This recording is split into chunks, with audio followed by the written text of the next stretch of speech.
அடுத்து வந்து பார்த்தீங்கன்னா ஸ்கின்னுக்கு சில வர்ம புள்ளிகள்லாம் இருக்குது. ஸோ அது மூலம் சின்ன மசாஜ் பண்ணால் கூட நமக்கு அதுலேயும் நமக்கு ஒரு பெனிஃபிட் கிடைக்கும். என்ன வர்ம புள்ளிகள்? இப்போ நிறைய புள்ளிகள் இருக்கு. பட் நான் வந்து சொல்றேன், ஒரு சிலது மட்டும் நான் எந்தெந்த இடத்துல இருக்குன்னு சொல்லி காமிக்கிறேன். நம்மளோட புருவத்தோட சென்டர்ல இந்த இடத்துல ஒரு பாயிண்ட் இருக்கு, இந்த இடத்துல. அதுக்கப்புறம் பார்த்தீங்கன்னா இந்த புருவத்திலேருந்து இப்படியே கொண்டு போனா இந்த இடத்துல இந்த பொட்டு ஆனான் காலம்னு சொல்லுவாங்க, அது இருக்கு. சரி, இங்க இப்படி பிரஸ் பண்றதுனால என்ன ஆகும்? ப்ளஸ் அப்படி பண்ணக்கூடாது. அதை ஆக்டிவேஷன் பண்ற மெத்தடுங்கிறது தனி. ஓகேங்களா? பாயிண்ட் இருக்க இடத்த சொல்றேன்.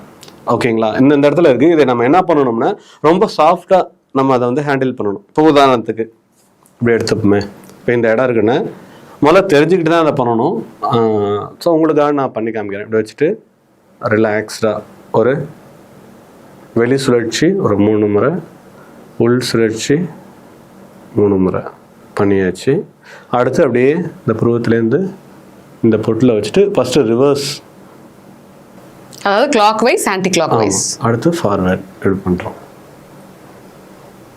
அடுத்து இன்னொன்று வந்து பார்த்தீங்கன்னா இந்த காதுலேருந்து ஒரு 3 விரல் மேலே அப்படி வச்சுட்டு இதை முன்னே இப்படி.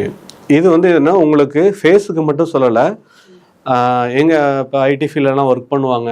ஒரு ஈவினிங் 5 o'clock 6 o'clock மேலே பார்த்தோம்னா காலையிலேருந்து அந்த ஒர்க் பண்ணதோட இது வந்து பார்த்தீங்கன்னா எப்படா வீட்டுக்கு போகலாம் அப்படிங்கிற மாதிரி இருக்கும்.